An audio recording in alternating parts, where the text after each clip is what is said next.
WWE Bad Blood in Atlanta predictions coming your way. AEW Grand Slam week in New York. We'll discuss. It's time to roar around the ring.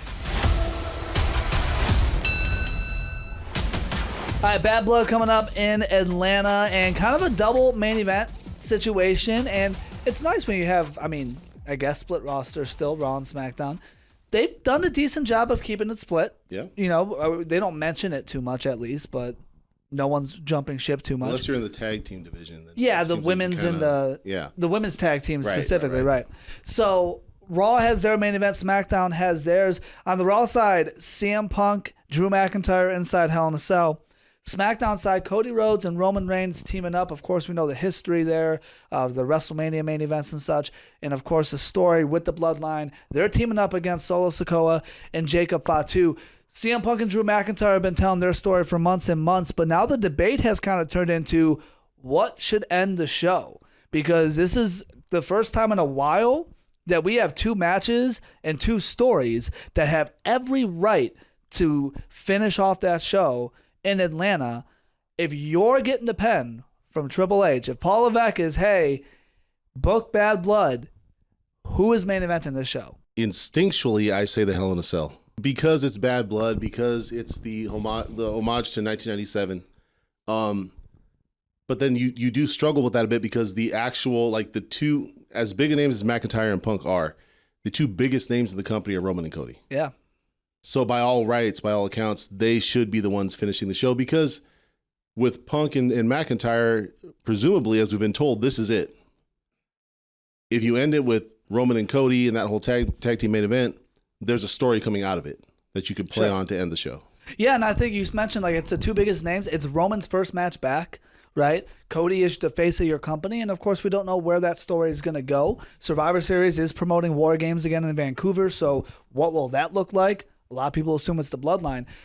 If it wasn't Bad Blood, I think it's a no-brainer on Cody and Roman. The fact that it's Bad Blood, you have to have the Hell in a Cell, right? Because Bad Blood, like way back when, everyone knows 97, like that was the Hell in a Cell match, right? That was the debut of Hell in a Cell. And then when they brought Bad Blood, that is a tongue twister, brought Bad Blood back.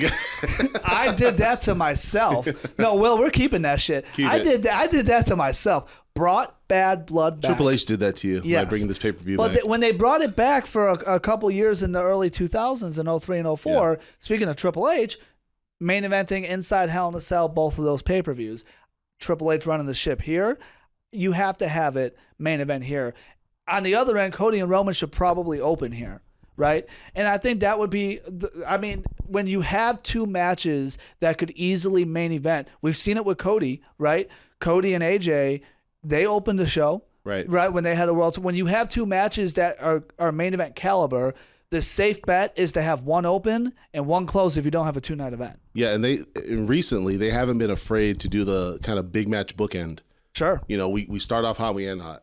Yes. And I think that always works too. Yeah, and thinking about it, I don't know that too much will happen here, at least in my brain, when it comes to the Cody Roman in terms of progressing the story. I don't expect any big blockbuster return or whatever debut in this match for it to be like, you need to have this main event, right? If you're having The Rock show up in this match to like help or somebody, that's a pretty big, then you need to have that close out. Yeah. So in my brain, if this match closes out, something big is happening. But if they have nothing big planned, and honestly, the only thing I can think of that's worth it is The Rock, you have this match open. It could be something subtle, too. It could be something like, Roman inadvertently spears Cody. Sure. Which causes them to lose. Sure. And that's kind of your story coming out of it. Like we just keep building the blocks of that tension that we eventually know we're getting back there at some point, some way, somehow. Well, and if you're doing something where it's like, okay, you're adding another member of the Bloodline. We've heard rumors of who they've signed and everything like that. The new Bloodline. Then okay, that can still open the show. Not a knock on them, but I don't know that that's big. Even a Jimmy Uso return, I don't know if that's big enough. You can still open the show. You can still open the show with that. So I will put it that way. If that match main events, if Cody and Roman main events, that means they're doing something big with it. Right. Because you can't have. If they main event, are you expecting The Rock to come back? At that point, yeah. I mean, either Final that. boss. Either that, and let's get into that, because now we have both Kevin Owens and Randy Orton questioning Cody Rhodes and his decision to team with Roman. KO is a lot more heated about it. Wearing matching shirts. Orton. Very cute. Yeah, it's nice. I don't understand it. I know their name, but like he's always had RKO shirts. And like they don't even like highlight the KO on the shirt. You can like put it in bigger, bolder lettering or something. Or like use his t-shirt, KO. Use that font. It's just lazy writing, guys. Yeah, a little bit. But yeah, so Orton and KO are both questioning Cody and his decision to team with Roman. Yeah. KO's a lot more heated about it. How do you feel about the storytelling leading into Bad Blood? And give a quick prediction of how you expect this one to go. For the tag team main event? Yes. I think that the Bloodline's going to win this one. Sure. I think that if they lost, it really wouldn't help progress the story as well. You can still progress the story of Cody, Roman, and everything else in between. But I also wonder too if there's a situation where. So my prediction to kick off is I think that the Bloodline's going to win this main event. I also kind of wonder if there is a point where Randy Orton tries to get involved to help. Then there's some sort of questioning of KO. Like, oh, we are going to go out there. We're not going to go out there. I'm not going to help Roman kind of deal. Yeah. Again, to me, there's a lot. That's why I say I wouldn't be mad if it main evented, because there's a lot of like small stuff you can do towards the end to like really progress the story. Yeah, no, I agree with you. I think Solo and Jacob Fatu need to win here, which is crazy because it's like Roman's first match back. Right. But I think you need to continue to give this faction big wins, big moments, to make them look strong, assuming you're putting them in War Games. And I think I don't even expect the Randy Orton Kevin Owens inclusion in this match. I would go adding to their bloodline, right? I would go to making the field of what their War Games team is going to look like a little more clear. And then the storytelling between Bad Blood and Survivor Series, I know they're going to Saudi at some point in between there too, but the storytelling between those shows is Roman putting his bloodline back together to set up for War Games. I don't know that we tell any story with Randy Orton and KO until after Bad Blood. And I don't know what that looks like. And the more that they include KO and Orton, the more I worry, especially watching what's happening on Raw, the more I worry, I don't know if we're getting OG Bloodline. Yeah, I don't know. Especially with recent developments, I don't know. Right. So what if we aren't getting everyone's expecting a KO heel turn, an Orton heel turn here and there. What if that's your War Games team? Roman, Cody, Orton, KO, and maybe a Jimmy Uso. As it stands right now, it would make sense because it wouldn't be what everybody expected going into the show. Right. But over the past few months, past few weeks, really, what we've seen develop, that kind of makes more sense for the story. Yes. Because it's essentially Roman having to team up with everybody he's screwed over at some point now. Right. To go, and it's like almost a thing where it's like, we don't like you, but we all have a common enemy in the bloodline, and we're trying to just completely get rid of them now. And I think that would be an interesting story in itself. It would be a lot more smooth when it comes to storytelling, because when you look at what's happening on Raw, Sami Zayn's in the world title picture. Jey Uso now has the title. Yep. Jimmy Uso is still yet to come back. You would have to do a lot to get all of those guys and tell the story of why they're okay with teaming with Roman again to get that OG bloodline back together in time for Survivor Series. I think we're looking at our War Games team right here, whether people like it or not. Yeah, because what's the incentive for Sami and Jey to come back? No. Especially when we're riding high on Raw right now. Yeah, and they didn't leave on great terms storyline-wise with Roman. Why would they come back to help him? And that's a big chapter, right? Those are big segments and promos you need to fit in there. Like, you can't just have Sami Zayn and Jey Uso run out and help Roman and call it that, right? Like, we need some explanation as to why all of a sudden you're back with them. Well, not only that, but if you're trying to feature these guys, especially Jey Uso, and giving them a singles title run, you don't want to, downplay it, second fiddle it, because it's like, well, you going back and teaming with Roman is more important than you being a singles champion. Right. Yeah. No, I again, and now that we're within a little over a month, they put Survivor Series at the end of November. So we have over a month and a half, basically. That's still not a lot of time to do all of those, jumping through hoops in terms of storytelling. It's not the car you expected, but it still runs. Right. Right. The other main event, we mentioned CM Punk, Drew McIntyre inside Hell in a Cell. I think we both agree probably should end the show. They have one last promo, no physicality inside the cell on Raw. Where do you feel this story has gone when it comes to building up to Bad Blood? I know we've talked about in the past kind of running its course a little bit. And how do you see this match going? I think Punk goes over, and I think that just caps it off as That's it. I don't know how they're going to move on from it following the show. I'd probably keep them off TV for a week or two. Just to sell the effects. What do you mean? On the other promotion, I saw people get thrown on top of cinder blocks and show up 4 days later. What are you talking about? What's up? I'm here. What are we doing? They're just, they got the best medical team. Yeah. It's just, I don't know. Got wizards back there. Yeah. No, I think Punk goes over. I really wouldn't know how to transition them out of this storyline. That's why I say I think the best thing to do sometimes is something like this where a feud's been going on for a while. Yeah. The blow-off match like this is going to be big. It's going to be brutal. You have them off TV for a bit. That's why when they come back, everything's brand new. Everything's fresh. Yeah. But I do think Punk goes over. I do worry kind of what happens to Drew McIntyre here, because I agree with you. I think Punk goes over. The reason why Punk goes over is because however you see his new year going, it's going to involve one of three things or a combination. It's going to involve Seth. It's going to involve the world title and the Royal Rumble match, right? In whatever order. And if you're going to go there with him, he needs to come out on top.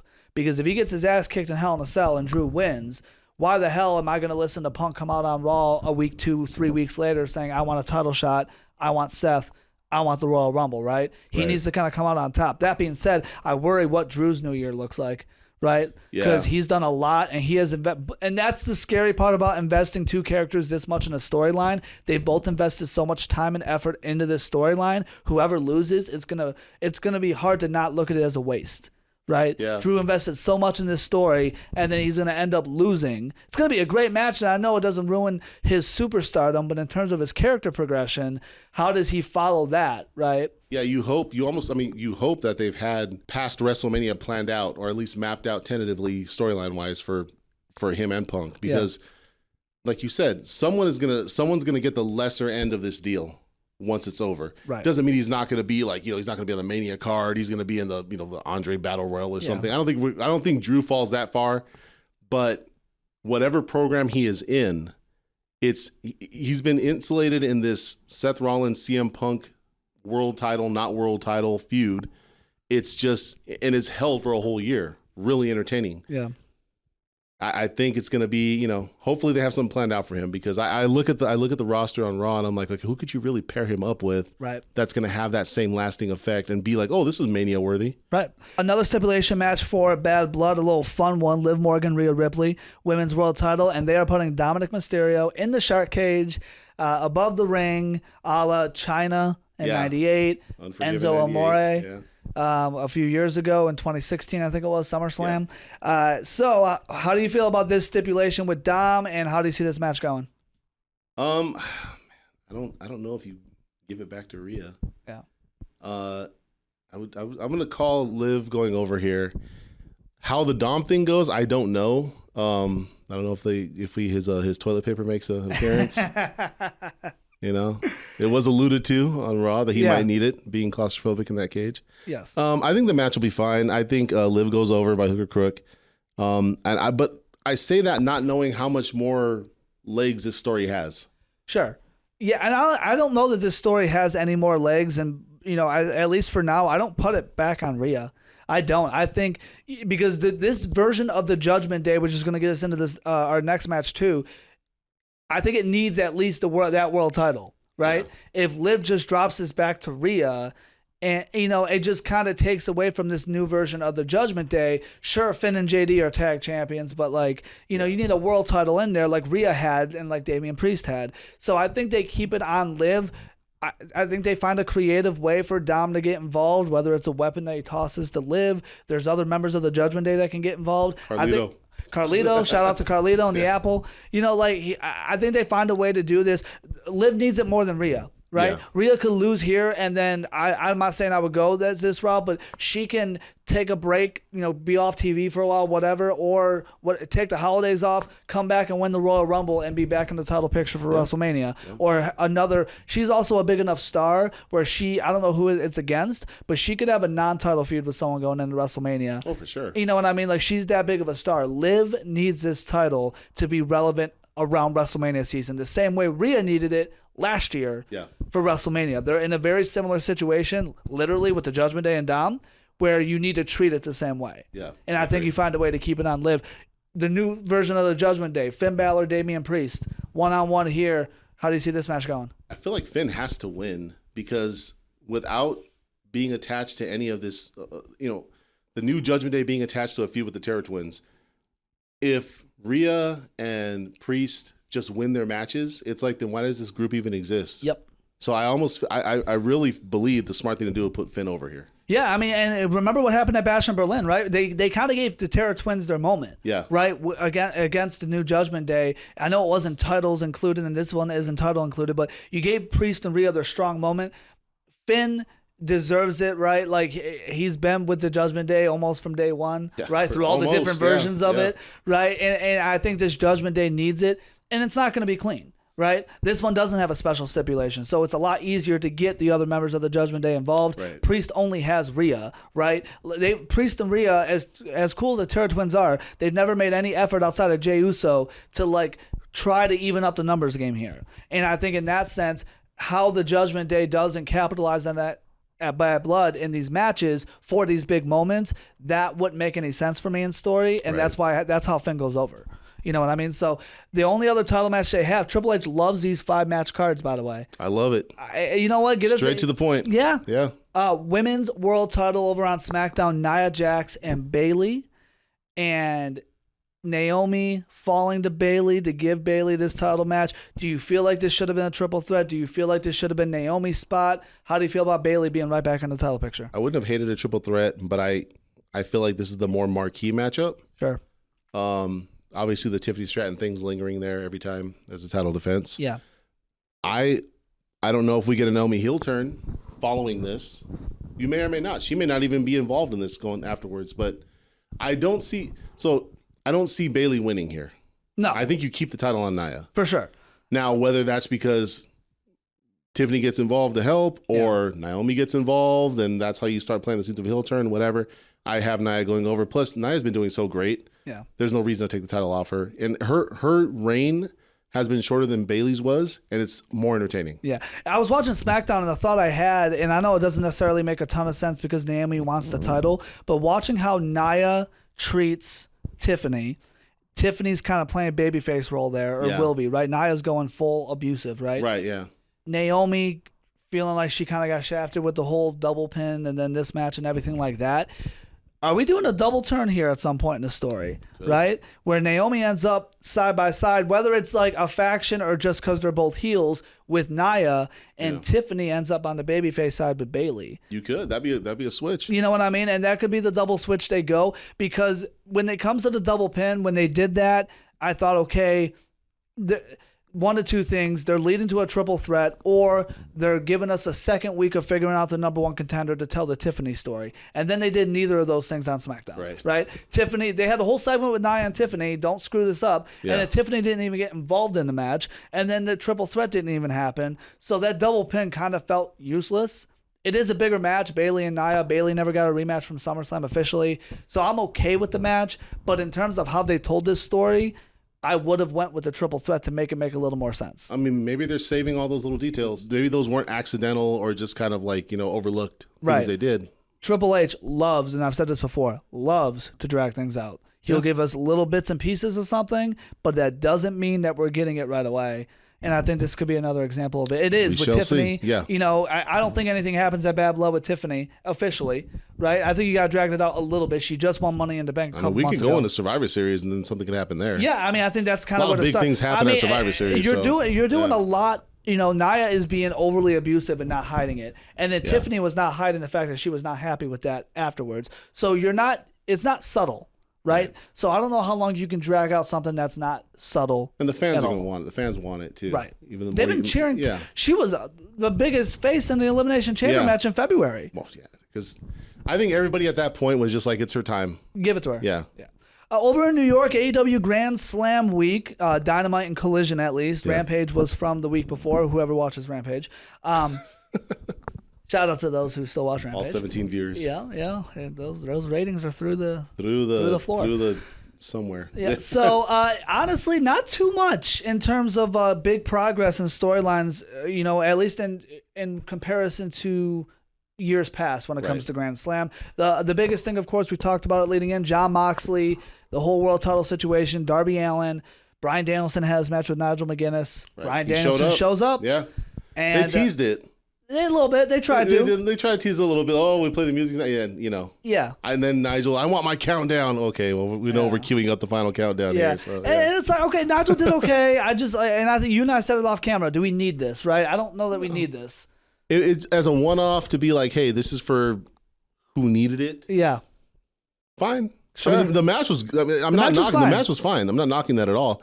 I'm just saying, do we need a return match? Do we need Nigel in the ring all the time? No, not even a little bit. That being said, Jon Moxley earning the number 1 contender shot, getting the win over Darby Allin. He will challenge Bryan Danielson at WrestleDream. That was confirmed at the end of the show as well. How do you feel about that? Do you feel like we should have waited a little longer for this one-on-one match, or are you good with this? I think it makes sense storyline-wise. Just after what we saw, it's it makes sense for them to be the two going for the title. So I'm fine with it. Yeah, I think I like it because it does make sense for the timing of it. Yeah. One pay-per-view into another. You did this big turn at this pay-per-view, so it only makes sense that these two face each other at the next pay-per-view. It's everything in between that I'm just like, yes, big picture, Bryan Danielson versus Jon Moxley makes all the sense in the world. We did this whole Nigel thing in between. Darby had a title shot that he's just straight up never going to get. And then I'm going to throw something else that, at least according to our show sheet was later in the show, but I'm going to bump it up here. We're doing title for title at the anniversary show. Danielson and Okada, world title on the line. Okada's title's on the line for the first 20 minutes because of the Continental rules and the 20-minute time limit. So now we're throwing that in the mix as well. Right before WrestleDream for the anniversary show. Thoughts on that real quick? It's just a lot of sporadic booking. It's like you get an intrusive thought and you act on it. Yes. Oh, this would be cool. Book it. It's like, well, does it make... I don't care. Book it. We'll figure it out later. It's like, oh, well, okay, well, chronologically, how does this fit into anything? Yeah. Yeah, and I know people think that we just shit on AEW and try to there are stories. Well, no, do I want a Danielson Okada match? Of course. Yeah, sure. But it has to make sense why I'm getting it. Build it. Right. That's the thing. Everyone's like, AEW tells stories. You got to pay attention for it. Find me the story in this, right? Please. Danielson's been telling the whole story with Moxley that involved Nigel and Darby and everything. When we left, not even Dynamite, Collision, when we left Grand Slam week, this match was not a thing. And then Danielson just cuts a random promo on social media one day, and we have a whole title for title world title match with two of the biggest names in the companies, two of their champions, on a big show out of nowhere. When we had Danielson on the show here, and shout out Bryan Danielson, friend of the show. Welcome back anytime. He did tell us that he's kind of just on this thing of, hey, I want to face this person, I want to face that person, and it's just like his...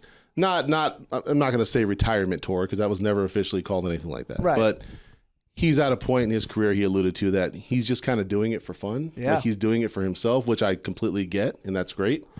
But if I'm Tony Khan, it's like, that's cool, dude, but I need my on-screen programming to make sense storyline-wise, and I don't feel like if Shane McMahon is out there, can you please step in now and just take over the booking? The picture with the Young Bucks, by the way. Yeah. I mean, which couldn't look any more like a guy taking a picture with fans.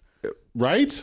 It really did. It looks like two like a pair of twins just found Shane McMahon in the airport. Hey, we're big fans. Can we take a picture? He's like, sure, go ahead. Sure. Whatever. Yeah. Thumbs up, guys. You guys are doing great. Nah, we want to be wrestlers someday. That's cool. Yeah. Oh yeah. Well, stay in school. Yeah. Okay, right. That's what it felt like. So yeah, I mean, that's the problem is Tony Khan's not known for that, right? And storytelling can be fun as well. I'm all for Danielson getting these dream matches and dream opponents and everything like that. Tell a little bit of story, even a little bit, right? And this show didn't need it. I will repeat. I don't know if this company realizes how big of a deal Ricochet versus Will Ospreay is. You already have this on the card. You did not need to add another main event for it's a 2-hour show. It is only 2 hours. How long are we giving Ricochet and Will Ospreay? Right. Because now you got Danielson and Okada on top of Britt's return, on top of other matches. How long are we giving these matches? I do not need an Ospreay Ricochet 15-minute match. You got to let them go. Yes. You let MJF and Ospreay go on Dynamite, and there was only 3 or 4 other matches that night. Right. That's what you do when you have that big of a match. It's booking these super cards, which I get. You want to give people bang for their buck, and you want to get the crowd that showed up to be happy, and I understand that completely. But you're giving away everything at once. Yes. And then it's like, okay, now what are you going to do for the next 6 months? Right. Another thing at Grand Slam, the debut of MVP. Hey now, yep. Prince Nana was given an update on Swerve, who hasn't been seen actually selling the match from All Out. Shout out to him. And in the meantime, MVP kind of came out and let Prince Nana know, hey, if Swerve needs somebody in his corner, give him my card. Because I'm a much better management. So he's looking to switch representation. Yeah. How do you feel about the idea of having MVP in Swerve's corner? Of course, we love Prince Nana. But... Yeah, I actually don't think that happens. No? No, I think that Swerve is going to... I don't think Swerve goes that route. I think he stays loyal to Nana. He is loyal to Nana, but Swerve's been off TV for a minute. I would go this route. I really would. I love Prince Nana. What do you do with Prince Nana then? Does he manage Bobby Lashley? Omos. Or Bobby Lashley shows up with MVP Bobby for a feud Lashley with Swerve. and Omos. No, get Omos out of here. Don't even mention that name, dude. Omos, come on the show. Stop, man. And tell this guy over here why. I want him to come in onto this show, come into this room, and you could tell him why. I like how you looked up to make sure he'd fit. You're doing measurements as we speak. If you cut a hole in your roof, you can get it replaced. That's what I'm saying, okay? So I would go this route because of the fact that Prince Nana, I love their relationship, and it is legit. But after what we saw at All Out, we should get an even more intense, serious Swerve when he comes back. I don't know, man. And that's where a styled manager, and MVP is great at it. We saw it with the Hurt Business. That's where MVP could make sense. And I don't know that Swerve tells Prince Nana to F off and whatever.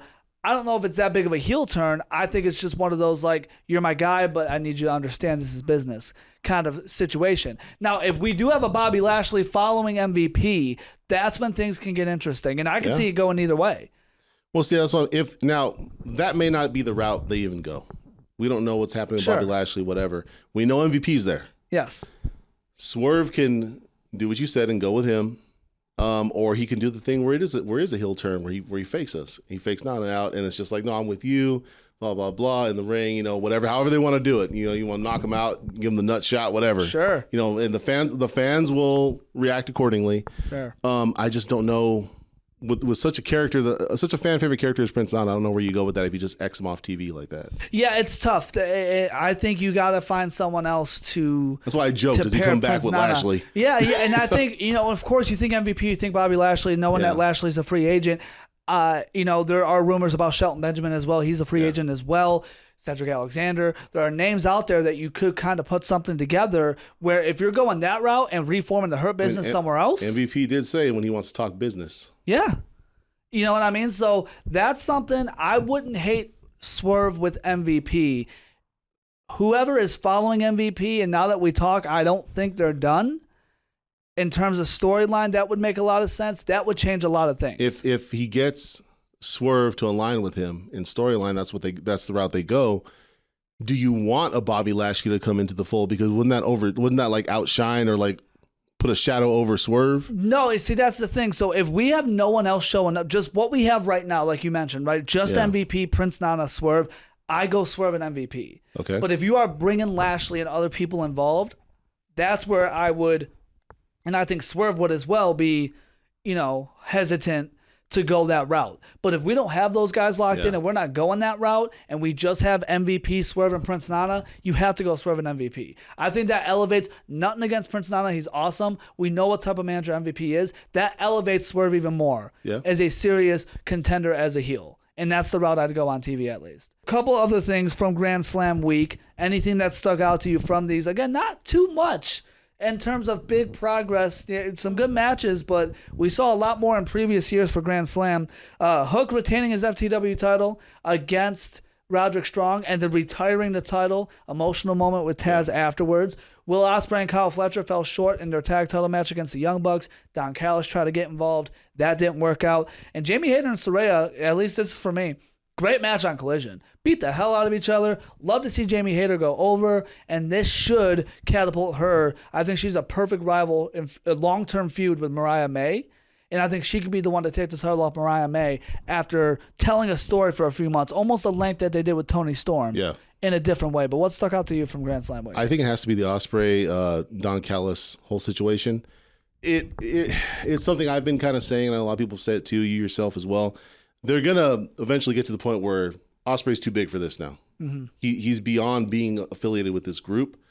And this to me is the official like planting of that seed, where it's like, okay, now it's like, are you with us? Or are you against us kind of thing? Right. And it could lead over into the Ospreay Ricochet match as well if Don Callis tries to get involved. I think you have to kind of, they've done this a few times now. You have to take a stand one way or another. You have to have Ospreay take a stand one way or another. Well, Ospreay's he's the biggest baby face in the company. Yes. So for him to continue to be aligned with Don Callis it's kind of ridiculous at this point. At that point, right. So you need to have him. I mean, you cost him the titles there. He has every right. This could be the moment, right? And if he gets involved in the Ricochet match and even goes as far as to screw him in the Ricochet match, there's no need for him to be. I know it's Kyle Fletcher. Right. And whatever you do with him either way, he can go either way. Yeah. Will Ospreay cannot be aligned with Don Callis. I agree with you on that. A few other things to get through before we get out of here. 2 Raws ago, Jey Uso becoming Intercontinental Champion, taking the title off Bron Breakker, had a promo with him on the following Raw. Breakker kind of gave him respect, came off as more of a babyface. Jey Uso even got the dogs barking, right? Yeah. Bron Breakker then a quick little interaction with Gunther. Are you a fan of taking the title off Bron this quick if it means a babyface push and potentially world title picture? If they had nowhere else to go with it, which is, I mean, funny to say, but it did seem kind of abrupt. Yeah. That's the thing. Jey Uso consistently going for championship shots and coming up short. It's like with this one, it just felt like he has to win this one, and then he did. But against Bron Breakker, who I was like, well, this guy should run with the title. It's ever since Gunther lost that title, it seems like nobody can hold it the way he did. Yeah. Or it doesn't feel the same. Yeah. So I'm not sure. Like, I will see how it all works out with Jey Uso, but it did seem kind of abrupt just taking the title off Bron. Yeah, I did. I was one of those people for me that had Jey Uso involved in his bloodline story. I think that played a role. Bron Breakker just won this title, right? And I'm not comparing it to Gunther's reign. I'm not saying he should have went that long, but as much of a badass as Bron Breakker is, I think you should have had him either defend his title a few more times in this short period to make it feel like he's running through the roster a little bit, right? To look like more of a badass. But the second that Jey Uso won this title, I said he's not involved in this bloodline picture.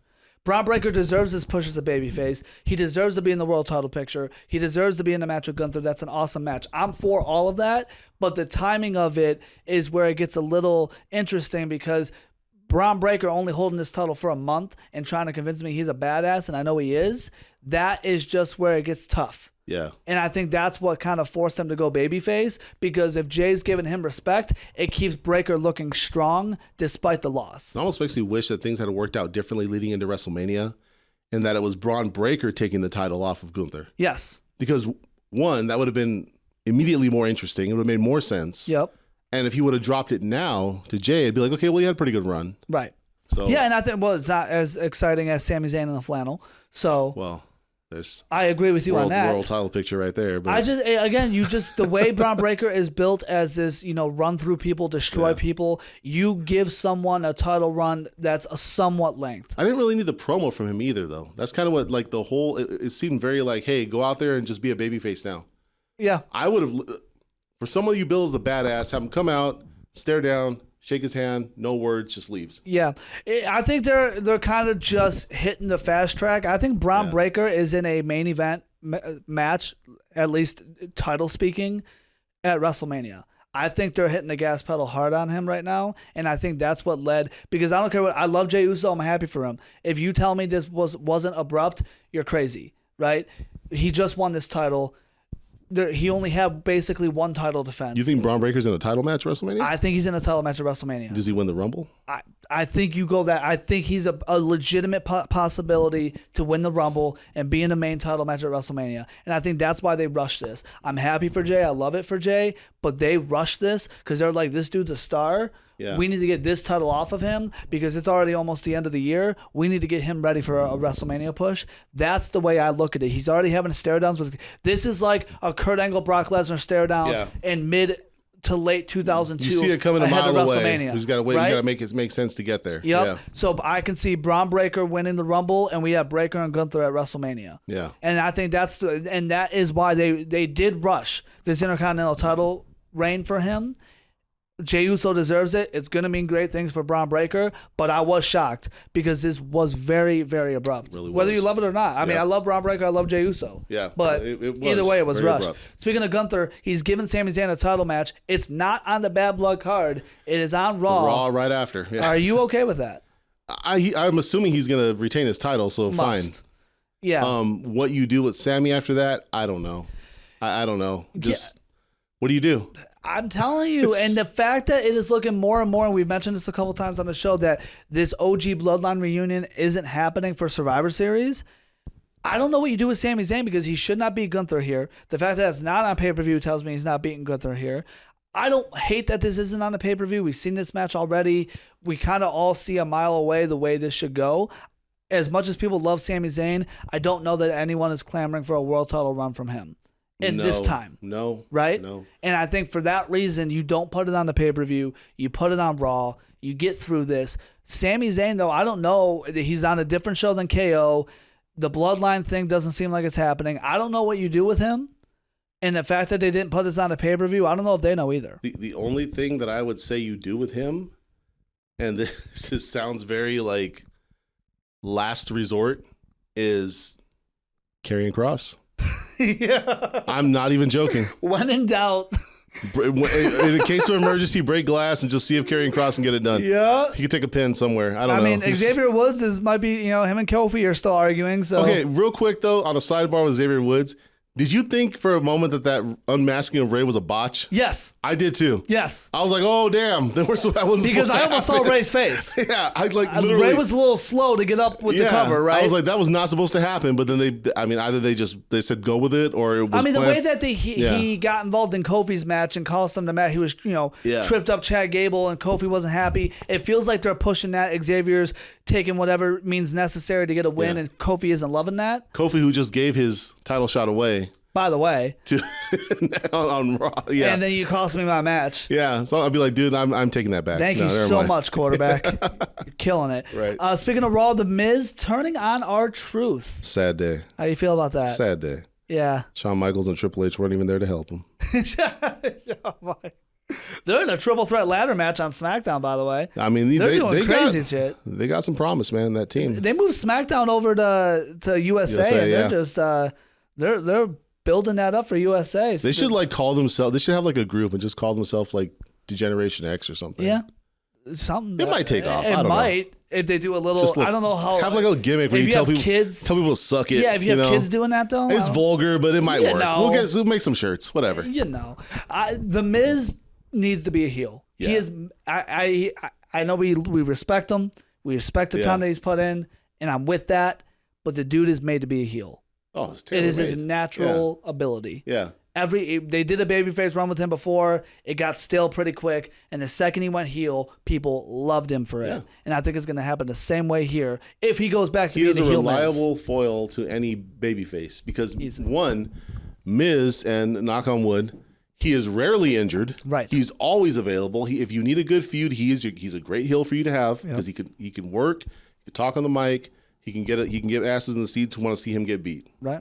Easy. People are saying that they saw potentially Alexa Bliss in the Wyatt 6 promo video package. Other people saying it was Nikki Cross and it was just back and forth lighting, you have whatever. To get the QR code for that one? Yeah. Yeah. I didn't. Admittedly, I did not scan the QR code. So. Did you? I saw the video. I shout out social media puts it out there as well. Are you a fan of potentially adding Alexa Bliss right now? I mean, it makes a lot of sense. It does because, there's the obvious tie there with Bray. Yeah, let's go for it. I really don't know what else you do. You bring her back just to be in the women's division, which, in itself would be fine. I don't know if I'm clamoring for her versus Liv. But no, I wouldn't even go that route. I think if they go this route and you have Alexa and Nikki team up with this version of them, they can take the titles off of whoever has the women's tag. They can run the women's tag division for a while. The team that freaks everybody out. Nobody wants to face them. I'd even have them beat Bianca and Jade. That could be the loss that leads to a Bianca and Jade feud, right? I'd be okay with that. Have either Bianca or Jade be afraid to wrestle them. Yeah. And just have to downplay it or something like Easy. that. Whatever. There you go. It's easy. And I'm okay with that. This group deserves it. Alexa deserves it. everything in terms of the story. Of course, the Bray factor deserves it. I would go with that and let them run the tag team division. We got great ideas, man. I don't imagine anybody can say that we shouldn't be booking anything. I don't think anyone's ever said that. I don't think so. That? We're pretty awesome with our ideas, I like our ideas, man. I like my ideas. You probably do, too. We're killing it. Yeah. Raw main event saw Braun Strowman and Bronson Reed collapse the ring. Yeah. Seth Rollins' return. How'd you feel this whole went I like out? Seth's return because it was like that little like no you don't stomp like get back down. Yeah. It was very well timed. It was cool. What was up with Brian? Did he like legit hurt himself? Because I need you. Come in here, Seth. At some point, it was just like, dude, I can't stand up. Like, I can't run. It's funny you say that because it felt like the timing of when Seth came out and where the camera angles were, I don't think they were ready for it. Right. And I could definitely see. Because just like someone's, it's. Right. Like I saw someone run in front of the camera. I'm like, who is that? Right. What the hell is this? Yeah. So I could see them backstage saying, like, you know what? Braun can't get up. Seth, go now. Yeah. Right. And just end call it. an audible. And if that's the case, they pulled it off.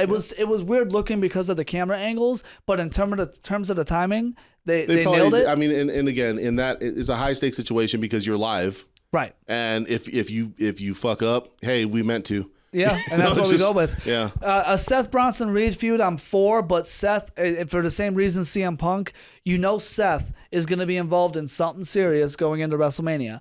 That being said, he needs to go over leading into WrestleMania. Well, I agree, and this is all going to get really, since we're already in October. This is all within the next couple months, the next month or two is really going to start getting hyped up leading into the Rumble. That's where you're going to see a lot of these names where it's like, I'm going to WrestleMania kind of deal. So yeah, and that's cool. Where it's like, Seth's in the picture, and I don't know that losing to Bronson Reed is smart if you want a CM Punk match, a world title match, whatever it is that he's doing at WrestleMania. He's a big enough name. He will be there. Yeah. He needs to go over in feuds like this to get him ready for that. I agree. I did like, though, I do just... It's like watching like an action movie where it's like you don't expect much from it, but you're happy with what you got. Just whole like Bronson Reed, Braun Strowman match was just like, this is what it's Godzilla King Kong. That's it. That's what I expected going in, and that's exactly what I got. Raw's moving to 2 hours for the rest of the year until their final show on USA is December 30th, and then back on Netflix. They haven't announced that it's 3 hours on Netflix, but they're kind of giving the hint that it will be. You want them to stick to 2 hours? It'd be nice. Yeah, please. If you guys want to do something nice and just be 2 hours. Yeah. Even on Netflix. Yeah. Well, here's the thing. And I know people will say, oh, but then how does so-and-so get... It's like, dude, you really going to miss so-and-so and who's it if they don't get TV time, though? Sure. Because you want to make sure that everything is like propelling the quality of the show forward. Not, hey, let's stop for this random match. Right. And make sure these people get TV time. It's like, Yeah, they've done a better job of pacing Raw when it comes to 3 hours. Yeah. It definitely doesn't drag like it used to. Oh, God, it was terrible. But at the same time, in terms of weekly TV shows, even on Netflix, and there's hints of and rumors of SmackDown going to 3 hours as well, a 2 hour wrestling show is more than enough, right? Like, even if you have someone that's just off 1 week and just does a pre-taped video package and then they're on the next week or whatever you want to call it, like 2 hours is more than enough for a weekly show. Right. And the pay-per-views go 3 hours. The pay-per-views need to feel a little more special, right? So when everything's 3 hours... I feel like I'm just watching another Raw, an AEW show that renames itself on a random Wednesday. Exactly, right? So, I mean, that's where it's like I still go back to 2 hours and it's not for any other reason than pacing. Right. I don't need matches drawn out through 3 commercial breaks. If you have a 2 hour show and you're watching it on network television, you're essentially watching a show for an hour and a half. Yeah. You take out the commercials. Sure. You adding, whatever with commercials, just say 30 minutes. So for an hour and a half, you have an hour and a half program. You can fit pretty like quality stuff in an hour and a half. Yeah. And I mean, people go, and you mentioned like, what about this person, that?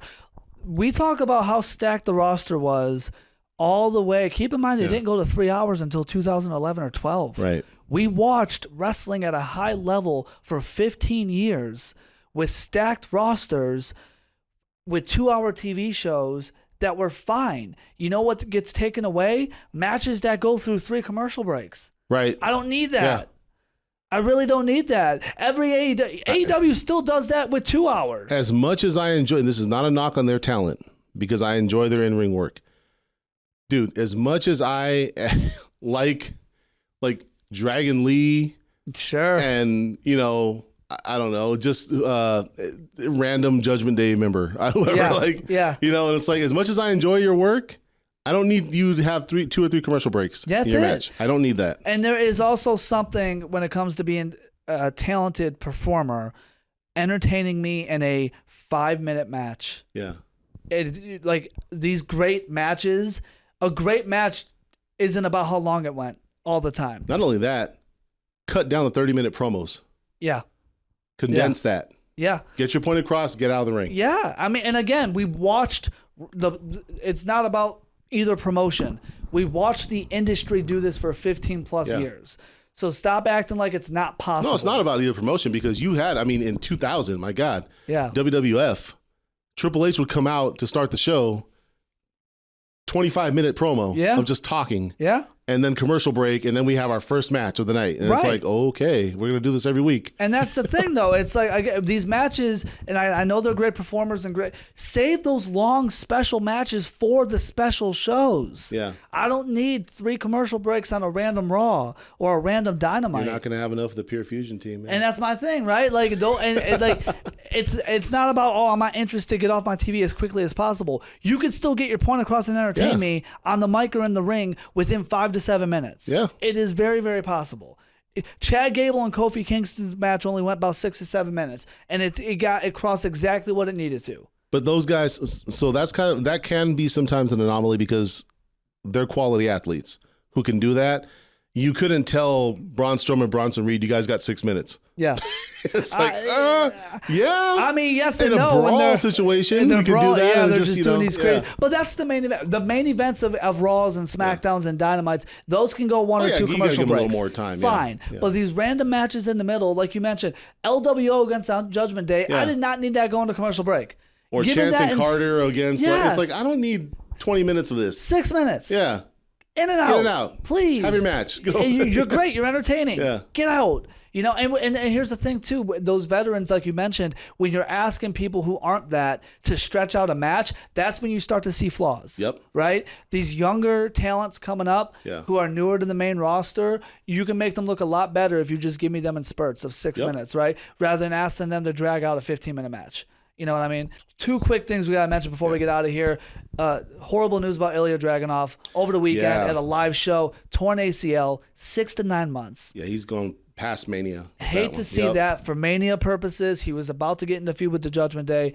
Absolutely hate to see 6 to 9 months where you could have really developed his character on Raw to have him mean something big going into WrestleMania, the Royal Rumble and all that. On the positive side of it, I do hope when he comes back and the fact that he can go away and have a return, they take him a little more seriously. Yeah. And he needs to be this dangerous guy that people are not just, putting over, right? Yeah. He's put over how many different people? He lived he got a lot of life off of the Gunther match. Yes. And that was just his calling card coming in the main roster. Oh, you're the guy that beat Gunther. Like, okay, but what else? And on the main roster, you haven't done anything, right? Exactly. So the fact that his time away can allow him to come back refreshed and actually get wins. Yep.